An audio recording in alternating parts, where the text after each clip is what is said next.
ಶ್ರೀಕಾಂತ್ ಮುಂಜಾವರ ಮೇಲೆ ಕೇಸನ್ನು ಮಾಡಿ ಮಠಕ್ಕೆ ಅವಮಾನ ಮಾಡುವ ರೀತಿಯಲ್ಲಿ ಮಾಧ್ಯಮದವರ ಮತ್ತು ಒಂದು ಮೀಡಿಯಾದವರ ಮುಖಾಂತರ ತೋರಿಸುವ ಆರೋಪಗಳನ್ನು ಮಾಡತಕ್ಕಂಥದ್ದು ಇದು ವಿಚಾರ ಮಾಡಿರ್ತಕ್ಕಂಥ ಸಾಧನೆಗಳಿಗೆ ಒಂದು ಅವಮಾನ ಮಾಡತಕ್ಕಂಥ ಕೆಲಸ ಮಾಡಿರ್ತಕ್ಕಂಥದ್ದು. ಮತ್ತೇನಪ್ಪ ಇವತ್ತಿನ ದಿನ ಇದು ಸಾಮೂಹಿಕ ಸಂಘಟನೆಗಳಾಗಿರ್ಬೋದು, ನಮ್ಮ ಮಠದ ಭಕ್ತರು ಆಗಿರ್ಬೋದು, ಮುಂದೆ ನಾವು ಹೇಳೋದು ಯಾವುದೇ ಒಂದು ತಂದೆ ತಾಯಿ ಒಂದು ಮಗುವನ್ನು ತನ್ನ ಹತ್ತಿರದಲ್ಲಿ ಇಟ್ಟುಕೊಂಡು ಮತ್ತು ಸ್ವಾಮೀಜಿಯವರಾಗಿರಲಿ, ಅವರ ಸಂಬಂಧಿಕರೇ ಆಗಿರಲಿ, ಅಥವಾ ಸಾಕ್ಷಾತ್ ಪರಮಾತ್ಮನೇ ಆಗಿರಲಿ, ತನ್ನ ಮಗಳಿಗೆ ಏನಾದರೂ ಕೆಟ್ಟದ್ದು ಮಾಡ್ತಾನಂತಂದ್ರೆ ಯಾವ ತಾಯಿ ತಂದೆನೂ ಸುಮ್ಮನಿರಕ್ಕಾಗಲ್ಲ. ಸಾಮಾಜಿಕವಾಗಿ ಎಲ್ಲರ ಅಲ್ಲಿ ಒಂದು ರೂಪಿನಲ್ಲಿ ಭಕ್ತಾದಿಗಳೂ ಅದ, ತಂದೆ ತಾಯಿಗಳೂ ಅದ.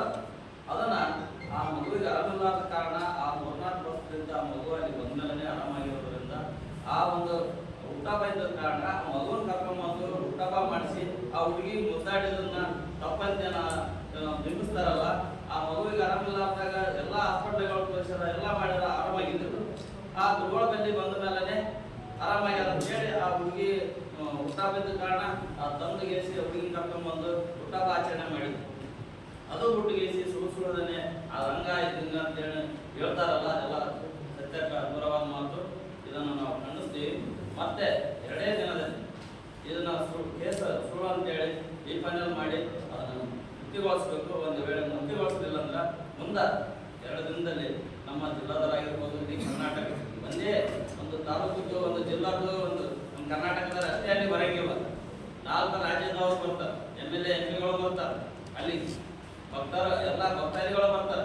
ಎಲ್ಲರ ಭಕ್ತಾದಿಗಳು ಏನಾದರೂ ಒಂದು ಕೆಟ್ಟದ ಒಂದು ಸಣ್ಣ ಒಂದು ಕೆಟ್ಟದ್ದು ಮಾಡಿದ್ರೆ ಈ ವಿಚಾರದಲ್ಲಿ ಯಾರು ಬರ್ತಿದ್ದಿಲ್ಲ, ಎಲ್ಲರೂ ಒಳ್ಳೆಯದೇ ಮಾಡ್ತಾರೆ ಅಂತೇಳಿ ಬರ್ತಾರ. ಆ ಬರ್ತಕ್ಕಂಥದ್ದನ್ನ ಜನರು ಸಹಿಸಲಾರ್ದೇ ಕೆಲವೊಂದು ಕಾಣದ ಕೈಗಳು ಕೆಲಸ ಮಾಡಕತ್ತವ. ದಯವಿಟ್ಟು ಆ ಕಾಣದ ಕೈಗಳಿಗೆ ಏನು ಶಿಕ್ಷೆ ಕೊಡ್ಬೇಕಾದ್ರೆ ಕೊಡಿಸ್ಬೇಕು ಅಂತೇಳಿ ಮಾಧ್ಯಮದ ಮುಖಾಂತರ ನಾನು ಹೇಳಕ್ಕೆ ಇಷ್ಟಪಡ್ತೀನಿ.